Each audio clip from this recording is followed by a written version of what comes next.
It's the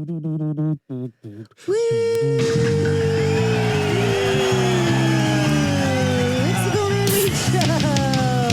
That's Yes. And that's Saga. And we are live on idobi Radio. There's things happening, maybe. The federal government. HHS, or the Health and Human Services branch of the U.S. government, recommended that cannabis be rescheduled from Schedule 1 to Schedule 3. Wow. Okay. And, it still has a long way to go, and we can't do a victory lap just yet. Well, I don't know. I mean, it's rough because you have to acknowledge cannabis maybe is a substance, right? So you can't be like, oh, it should be just taken all off the lists. Because it is something that is a substance, right? Well, absolutely. Like, would you, I mean, we'll get into all of it, but would you say you would prefer it to be off of the scheduled list? I would prefer that cannabis be completely decriminalized, take it off the schedule list, period. You would say that? I would, yes. That would be my ideal cannabis situation. Completely decriminalized. I mean, yeah. And take it off the schedule. Well, okay. So let's go over the schedules. And then we'll go over, I mean, I obviously agree, but, we'll be, just let's, for... let's get to the nuts We're going to be newsy and nerdsy. We'll get to the nuts and bolts of this right now. So the scheduling of all drugs, all substances, right now go under 5 schedules according to like the DEA. The DEA, the Drug Enforcement Agency. Yes, that is correct. Schedule 1. According to Schedule 1, it's substances or chemicals that are defined as drugs with no current acceptable medical use and or high potential for abuse. So some of these... So they include heroin. Heroin, yeah. LSD. Interesting. Cannabis. Right. Meth. MDMA. Oh, MDMA. And meth. Methaquolone? Is that meth? No, meth is meth. Yeah, that's methamphetamine. I don't know what that is. Is that like a Quaalude? I don't know. And peyote. Peyote is an interesting one being on Schedule 1. Yeah, especially with all the talk of, psychedelics as medicine. Too. Schedule 1 is such a weird fucking category. Like, you have heroin where you're just like, oh, okay, for sure. Sure, that makes sense. Dangerous as fuck, addictive as fuck. I mean, it is a very difficult drug to be addicted to and to have out there on them streets. I get it. For sure. If you're thinking like the government. The rest of them, though, like, not at all. They're like, heroin, and then they're like, LSD. And Molly. Like, it's so clear that the schedule is designed not for the public well-being, but for the drug dealers of the world. Just my opinion. So, should we move on to Schedule 2? Probably. Schedule 2, substances or chemicals are defined as drugs with a high potential for abuse, with use potentially leading to severe psychological or physical dependence. They're also considered dangerous. So, hydrocodone, Vicodin, cocaine, methamphetamine, methadone, Dilaudid, Demerol, Oxycontin, fentanyl, Dexedrine, Adderall, and Ritalin. But you don't have to worry about Adderall because nobody has Adderall. Apparently there's a shortage. So that's Schedule 2. Well, that's why there's a shortage, because it's really difficult. And it's really difficult. Pain meds are like no longer being overprescribed. They're just on the streets. So it's it's regulation to prescribe them the way that doctors are prescribing them, and there are people in chronic pain that can't get their medicine. But I don't know why I'm going off on these tangents with these schedules. But anyways, I think it's just the scheduling system is we here in the cannabis industry, we're just like, what are your, who are the founding fathers of the scheduling? I don't know. I don't know who created that. We're like, schedule. Oh yeah, put weed with fucking heroin and throw ecstasy in there. Dangerous, so dangerous. And then they're like, but fucking, you know, the worst crisis in this country right now is fentanyl. And they're like, that not as bad as weed. Like, I don't know. So Schedule 2 they're like dangerous, but they have some medical value. They're medicine, which, when prescribed, from a doctor. Hey, that's a whole other show. But yeah, so Schedule 1 is worse because there's no medical value, even though most of these have medical value, especially weed. We know this. And then Schedule 2 is that you can get prescribed them. But they have, could be abused. But they can be abused and they're highly addictive. So. Cool. So, okay. That's Schedule 2. Schedule 3. Schedule 3 is drugs, substances, or chemicals that are defined as a drug with moderate to low potential for physical or psychological dependence. Schedule 3 drugs have less potential for abuse than Schedule 1 and 2, but more than Schedule 4. Oh. Well, like codeine. So, yeah, like Tylenol with codeine, ketamine's on there, anabolic steroids, and testosterone. Testosterone? So, I could easily obtain all of these things. Testosterone, that is like, again, a whole other show. That Schedule 3 is fucking nuts. So just, we'll go through all the schedules, but just this is the category. They want to move. Rescheduling cannabis means going from Schedule 1 to Schedule 3. So like the reason why when you buy cough medicine that you have to show your ID. Yes. That's Schedule 3. Yeah. Would be a Schedule 3. Like, codeine's very addictive. It is. You can get codeine over the counter in a lot of countries. That's crazy. Yeah. So that's where weed would be. It would be Schedule 3. So you would still need it to be, on schedule. It says the government. And it has a lower potential, but still has like kind of the potential for physical and psychological dependence. But also there's, it has some medical value. They're admitting that there is some medical value. Right.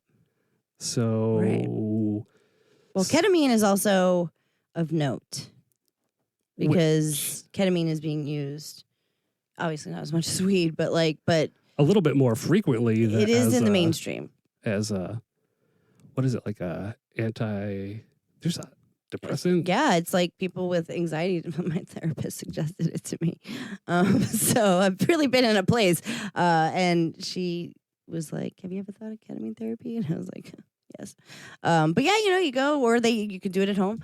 They dose it out, and it like could be medicine. So that is where weed would also be, which ketamine is intense. You know what I mean? It's not like you're just like not going through, like it's not a pill that takes everything away. Like you're going through your shit and feeling through. Oh yeah. Yeah. So you're doing the work. I don't know if I would equate taking an edible with ketamine, but okay. Or like a steroid, like an anabolic, or like a Tylenol with codeine. Right, the Tylenol with codeine. That like, oh my god, that shit is. I mean, it's. Don't do it. Don't do it. Your favorite rapper died probably that way. More than likely. Or your homie. So yeah, fuck all that. So yeah, okay. There we go again. Schedule 3. Schedule 4 is same sort of thing. Low potential for abuse and low risk for dependence. Examples of Schedule 4 are Low risk of dependence. Xanax, Soma, Darvon, Darvocet, Valium, Ativan, What? Tilwan, don't know what that is, Ambien, and Tramadol. All right. So low risk of dependence. Xanax is so fucking addictive. I would say so. Xanax is, I would say, like, I mean, listen, loves me some Xanax, but I have to say, and I know because I was like prescribed it and was like, oh yeah, I'll just like do what the doctor told me. And then like it's not great. It's not great. And again, medicine, it's under the guise of medicine, but oh God, Xanax is terrible. And Xanax is also also the shit that's on the street that is getting pressed with deadly drugs for one reason or another. So Xanax is a culprit of a lot of problems. Well, yeah, and like you said, the fake Xanax. Yeah, the idea of Xanax is a problem. And I remember when I first got prescribed it, I got prescribed a lot, and I was like, why? I don't think I need this. But yeah, so that is, that is below. That would be below weed. So this would be less dangerous than weed, according to the government. Yes, right now. Okay, so Schedule 5 is lower potential for abuse. Limited quantities of narcotics can be in these. Schedule 5 drugs are generally used for anti-diarrhea, really, tussive. What the fuck? Like, because it's like steroid and analgesic, antitussive. other purposes, I don't know what that is. like Robitussin, like well, yeah, like cough? it does say Robitussin. Codeine cough syrup and analgesic, and it does Robitussin AC. Oh yeah, I mean you can get down with some Robitussin. So that's a Schedule 5, and you do get it from a pharmacy, from a doctor, prescription. But so cannabis is still, now it's number 1, and they want to reschedule it to number 3.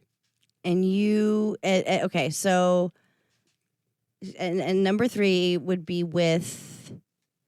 that would be in the same category as ketamine, anabolic steroids, testosterone, and Tylenol with codeine. What a weird mixture what a hodgepodge of substances. Yeah, it is strange. It is strange. Like a low physical and psychological dependence. What? It's like the government doesn't want to let go of their control over the plant. Well, I think they're really. Are they trying to figure this out? I think it's really difficult for them to look at it like alcohol or tobacco or something where they can like regulate it in a different way. I think they still see it as a substance. It's still a substance in the government's eyes. And honestly, like I really do feel like these schedules have a lot to do with illegal goings-ons. I feel like a lot of these were created being like, well, I mean, whenever they were created, I feel like there's a lot of other things going on other than the public well-being of. Oh, for sure. So yeah. I think these schedulings are under the guise of protecting the public, but they are obviously not. Does the government ever have our best interest as a people I think on it's their rare. agenda? I think it's a rare thing. I would hope that it's not never, but the in terms of drugs, the government likes to, keep their thing going. So weed is one of the big ones that, like, if you're gonna get busted with something, it's probably gonna be weed. More than likely. Or fentanyl and weed. So these are meant to be like mixed and matched. Or you have fucking codeine and some weed. Even clean people smoke weed. So like anybody is bound to, and it's so I wonder if that's just a good old fashioned, we're going to get you for those things. That's just my theory. Whatever it is, it is. And since it's that, and it shouldn't have ever been put there in the first place, it does seem to make sense that it would just be taken off of the scheduled, descheduled, and then we would be happy campers. But it like, well, there is some progress sort of being made with this, with like the HHS recommendation. At least it's in the conversation. Yeah. And Joe Biden was part of his campaign promises. Right. That was like something that he said, and we were real sticklers about it. Like almost every year that he was in office, like we were like, okay, yeah, sure, you're recovering from January 6th, but what about the cannabis? Like we were like, oh, you have the COVID fucking thing to deal with, but like, where is the weed that you talked about? No, we were waiting, and we did. You could hear it in all of our end of the year recaps and stuff. Like we were like, why? And you know, the clock is ticking, Mr. Biden. Yeah, the clock is ticking. We're only getting closer to doomsday, so let's do it. Let's do it now. We still have time. And it's like the death clock. Well, a countdown. You never know. It seemed to have stalled out, and it was. We were hoping for like completely off the list, but I feel like again, like that's like it's almost being greedy at this point. And we'll go into. I think we should take a break. Yeah, I think it's a good idea. So we're gonna take a break, and then we're gonna talk about the pros and cons. All right, we'll be right back. We salute you, the United States of cannabis, under all 50 strains, one pre-roll under bong. The Cool Nerd Weed Show on idobi Radio. Yeah, we do. I cut that abruptly. Yeah. It is the United States of cannabis. It is the Cool Nerd Weed Show, because this is a federal moment for cannabis that we're going over today. We're back, by the way. Yeah, and we're back. And it's could be a monumental move for cannabis.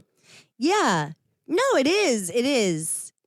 It shouldn't have been where it was in the first place, which is always kind of like, we hate to be, we don't want to yuck anybody's yum, but, it's just something to remember. Yeah, here we are. Just something to think about. So it is a very monumental time, and it's the best time because it could mean good things. The federal government might reschedule to a Schedule 3, which we want to talk about both sides of it instead of just the bad side. So there are a couple good things that could happen from this, from our perspective. So just see it from people who work in the industry. We see what the goings-ons are for consumers, of course, and like patients and stuff. We want the very best for you too.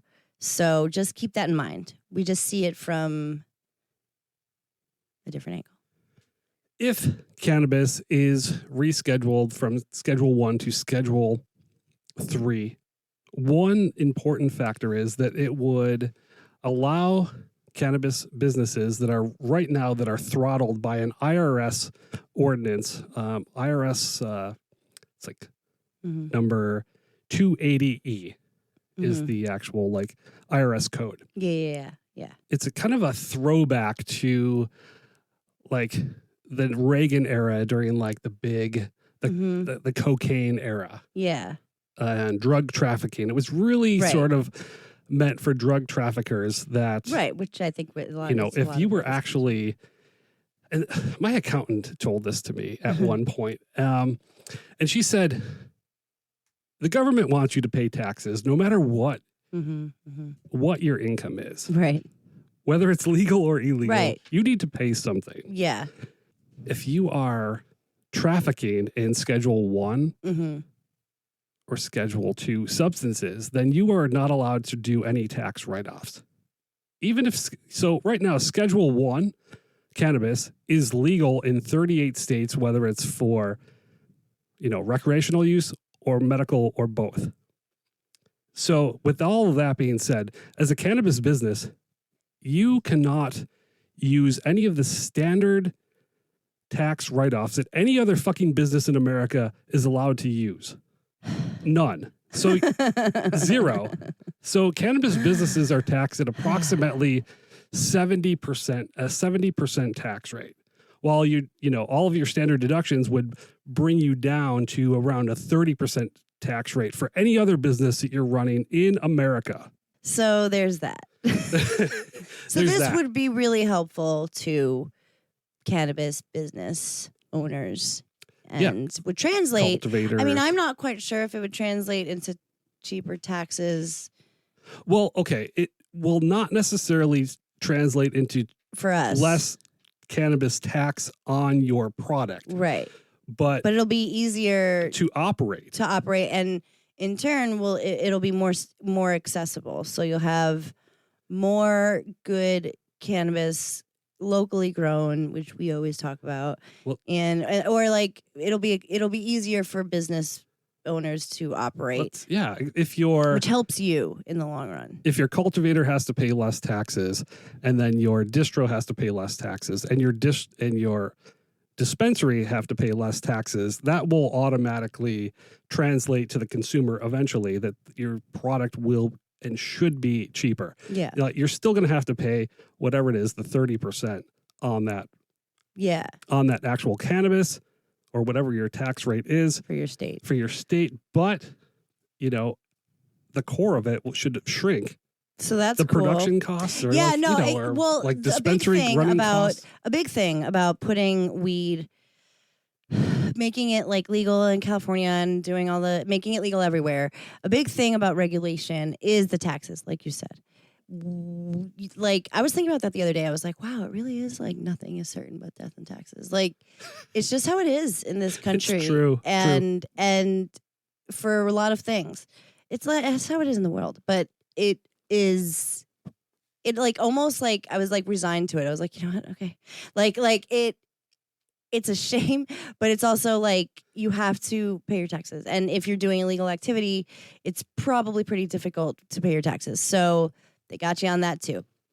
And it's unfair that weed, which is generally accepted as okay, quote unquote, in many states, should be penalized for existing in that schedule. So that I feel like we've seen that a lot. We've seen it be very difficult for people to open and maintain, which in turn makes it difficult for you to buy and makes the product subpar. So that'll be good for everybody from top to bottom.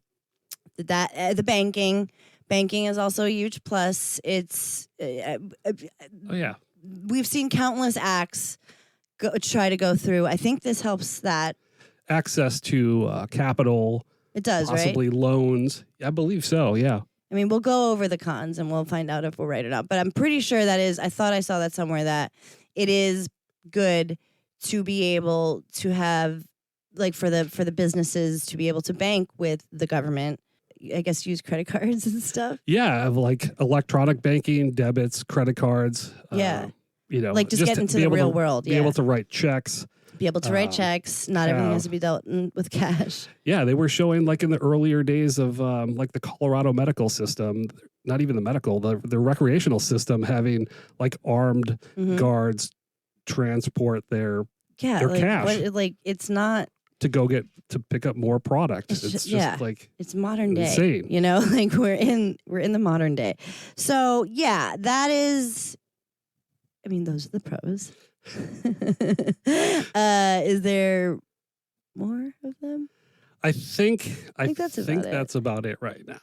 I think that's about it. In terms of the consumer, well, maybe we'll get into that now. But in terms of the consumer, you're probably looking at the same experience, maybe a little better, but there is some stuff to consider.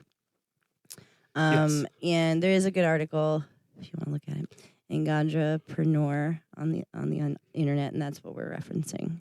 The facts and perspectives. Yeah, these are some things to think about. So the first thing, which I think is important, is this is very important. Is very important and very concerning. Because when you're voting on your cannabis reform, one of the things that they make sure to put on there is criminal incarceration expungement for marijuana, cannabis-related crimes. That is one of the things that when you're voting for it in your state that you're like, oh, that has that on there, then we're good. Moving on. What's the next thing? But this wouldn't do anything for that. Yeah. Rescheduling cannabis would not release anyone currently incarcerated for a cannabis conviction or expunge any cannabis-related records. All right, great. Cool. Yeah. So what the fuck? Like when Biden was like all talking about it, he was kind of saying, he was like, nobody should be in prison for weed or whatever. So this doesn't really address that. No, not at all. No way, shape, or form. No. So already we're kind of off to a faulty start. Yes. If people are going to be making money off of cannabis, and they already are, then everybody should be free from any cannabis charge that they have incurred in the past and immediately released if they're still incarcerated or their records expunged. That's it. It's hard to even celebrate weed when you're thinking about what happened for the last century. And, you know, it's hard to be excited about it when you know that people are still disproportionately people of color. People are in jail for weed charges that have been, I mean, it's so fucked up. You know what I mean? Like, we're here frolicking in the fucking weed gardens, and there are people who, and so yes, is it being rescheduled? Cool, but does it do anything for like the one thing that like we really do care about? Really, like, we'll find the weed, the access we'll find.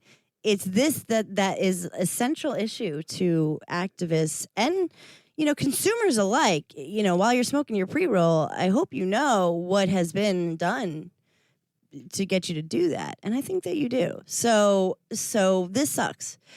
Rescheduling will not federally legalize the existing medical and adult use regulatory programs which currently exist in the 38 states or the legal cannabis industry, which currently employs 400,000 people in America. Because it's still up to the states or something. It's rescheduling is still like putting everything under government control. So whatever is in place, it wouldn't validate the legal markets or the medical markets. It would just, I guess it's just like more of the status quo. They're not legalizing, they're just descheduling. Right. So it's still the same. It's still the same. It's still the same. Yeah. So whatever happens in your state, medically or adult use, like that's going to be the same. You can only carry an ounce. Like when you buy alcohol, like there's no cap, right? On your, like, yeah, no, to use an example. I could go into any liquor store and buy cases and cases. There's no limit to the amount of alcohol that I could actually purchase. Yeah. Probably, I could purchase a fatal amount of alcohol. Sure, you can. But with weed, depending on your state and depending on your medical or not status, you can only buy a certain amount. So that's just an example of what wouldn't change. It would still be what it is where you are. Yeah. So it would just be status quo. Rescheduling cannabis would permit existing cannabis businesses to no longer be penalized by the IRS Section 238E. Yes. So that's a good thing. But they wouldn't provide any tax relief or protections specifically for small businesses. So they still don't qualify as small businesses. So basically they don't get dinged or they don't get fucked, but they also don't get they don't get equal treatment as a small business would. You just kind of get would you get your standard deductions? You would operate as a business, as a regular, but you wouldn't get business. Recognized as a business. That's what basically I feel like it's saying. Yeah. Okay. Yeah, So it's a still, step forward, but it's still kind of still like not really allowing cannabis businesses to thrive in the U.S.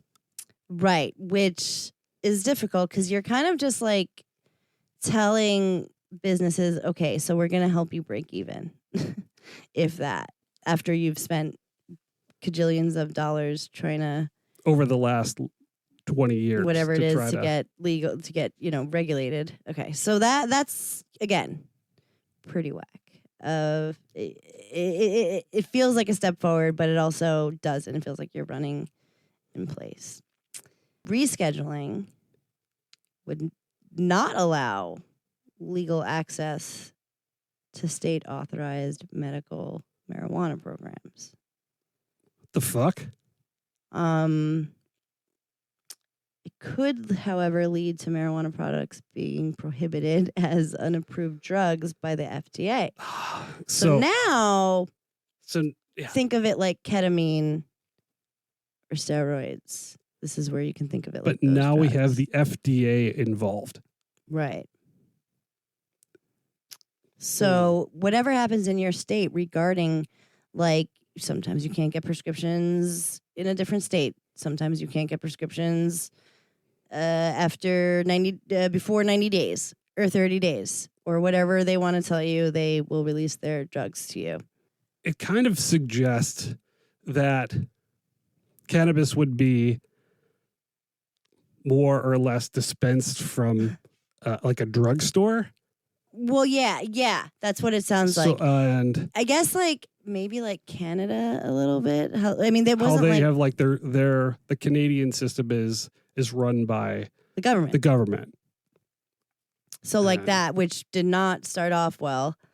I don't know how it's going now, but it didn't sound like it was. Everybody who comes in from Canada says the Canadian cannabis lacks flavor. Well, sure. And that's like just being nice and Canadian. Yeah. Yeah, it's probably way worse.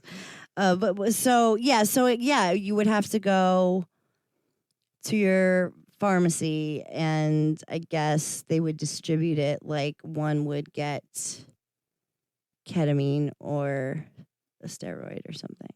Pharmaceutical cannabis. Wow, man, all of this sounds bad. Yeah, because then like we know like there's been so many, to our detriment almost, there's been so many documentaries on big pharma. We know it's terrible. And we've seen it. We've lived through it. Hopefully we will recover, but we're not even close right now. Big pharma is still very much in control. So even though there are people crying out loud that it's mismanaged and so fucked, the government's like, well, let's just add weed in there. People who need it might not get it. So this is a weird thing. This is a thing that like it's very hard to be excited about. Yeah, and I following the chatter, there's a lot of people that are excited about this. I don't think they really understand the implications. It's just like when it happens anywhere. When it was supposed to be legal here in California, we were like, but wait, like it's going to be, something bad's going to happen, something bad is going to happen. And it did, like it's just not well thought out. And maybe, whoever's doing it is thinking about it. But if this happens, I'm nervous, I'm nervous that a lot of the progress that we made is going to be just kind of like grabbed at by the ankles, and we're not going to have what we had, which we barely have anyway. Rescheduling cannabis still keeps federal penalties in place. Yeah, this isn't what this Biden, isn't really. This doesn't. If this happens, this isn't what Joe Biden promised. This is not a decriminalization at all, really. If you want to argue that we should have started Schedule 3 in the first place, sure, but like it shouldn't have. It shouldn't have been on there. So we tend to fall on the side of not being so excited about it. A lot of weed content creators also do. I've seen a lot of people be like, this isn't good. You got to be careful, because it's not. It's not. The government running your weed. I'm not saying don't trust the government with anything. I'm not saying that. I'm saying there are some things, and medicine is for some reason one of them, where they really like to fuck with you. And weed being in those same like categories just makes me very nervous. I don't like it. Yeah, we've talked about descheduling versus reclassifying before. Yeah. Declassifying is really... That's what we want. It's really what we want. If this is the best we could get, I feel like it's like, no thank you. We're we might as well just thank stay you. Just where we are. Keep it where it is. Don't change anything. We love you. But go back to the drawing board. So keep an eye on it. We'll see what happens. But, I don't know. Joe Biden, come on, man. Whatever. Come on, man. Come on, man. Yeah, I honestly don't expect Joe to get it. I mean, No. Like, I don't. I feel like there's people around him who could have really done something, but where it's a rough time now, this is going to go under the radar, and like either it's going to happen or it's not. And I will be a little relieved if it doesn't, because I don't like it. I don't like it one bit. Like, but I feel like it's one of those things that we're going to wake up one day and they're going to be like, well, it has reclassified, whatever the fuck. I'm not going to like it. I don't like it. Yeah, well, those are the breaks. We're going to take a break, and then we're going to come back and do a Huff and Puff.